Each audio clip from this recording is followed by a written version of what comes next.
Ici et pas ailleurs, nous emmène donc ce soir à plusieurs dizaines de mètres sous terre, rencontrer, suivre des pros de la spéléo, un incroyable voyage où la condition physique et la maîtrise de soi sont indissociables. Sandra Julien est à Savonnières en Partois.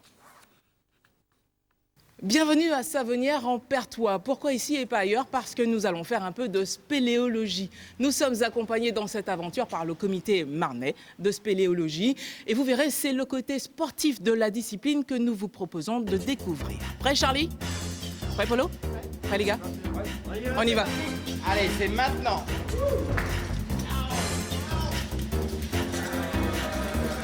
Quelques centaines de mètres nous séparent de la galerie de l'avenir. Mais dans ce tunnel, on est déjà dans le bain. L'eau, le froid, l'obscurité et une première découverte. C'était des carrières qui étaient exploitées pour la pierre, pour construire les maisons extérieures. Et puis donc après l'arrêt de l'exploitation de la carrière, de la cavité, c'est actuellement encore exploité pour les champignonnières. Là, on peut voir sur le côté une bâche de protection, hein, et derrière il y a les champignons. Direction le gouffre de l'avenir, l'un des 15 gouffres répertoriés sur ce site de Savonnières en Perthois. Mais attention, un gouffre, cela se mérite. J'ai une gestion de matériel à avoir, une posture à avoir pour m'économiser au maximum. Voilà, mais de toute façon, à la descente, ça glisse bien, ça va bien. À la remontée, c'est plus dur. Bien sûr, on a toujours du matériel en plus, les cordes, les mousquetons, donc toujours des kits. Des encastrements qui peut être un peu délicat.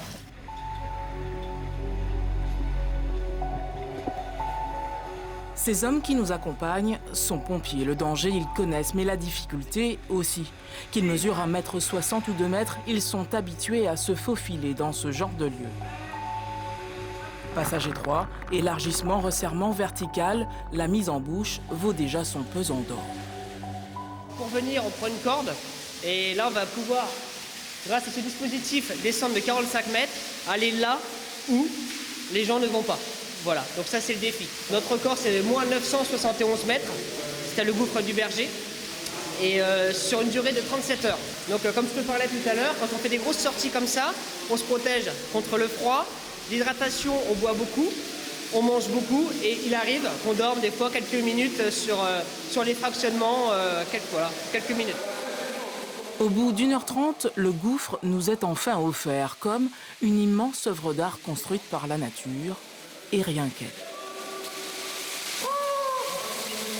C'est l'eau qui a redéposé donc de l'eau d'un côté, elle a creusé la galerie, hein, par dissolution.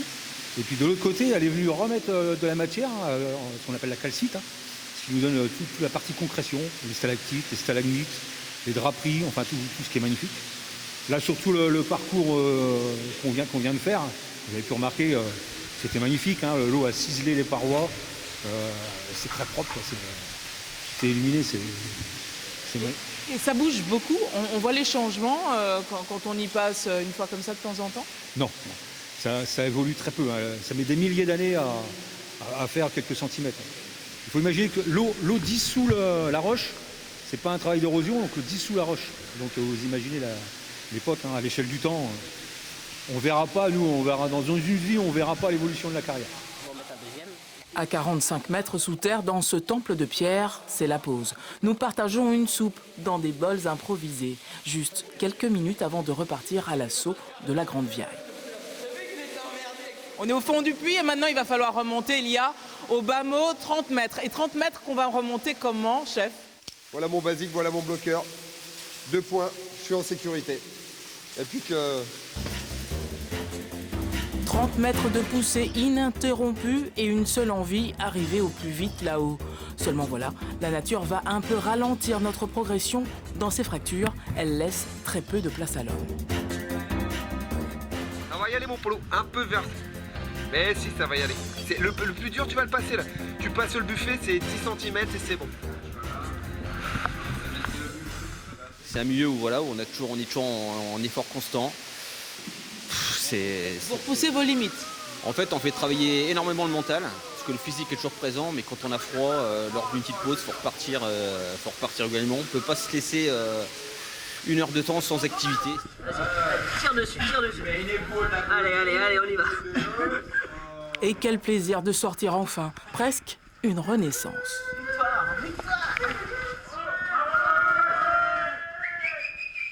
Ça y est, c'est terminé, on est un peu fatigué. Oh, tu es un peu fatigué. Bon, d'accord. Sale, très sale, oui. Nous aussi. Bon, maintenant, il faut revenir à une vie un petit peu plus normale. Demain, nous serons ailleurs, en Champagne-Ardenne. À très bientôt. Merci les gars. Tout ça pour le bisou. Allez, il est temps pour moi de vous rappeler les principales informations de ce journal. Les 3 départements donc, de la région en vigilance orange crue, la Marne, la Haute-Marne et l'Aube. Mais l'attention se porte aussi sur les 3 grands lacs réservoirs de la région, dont le lac du Der. Ils sont sensibles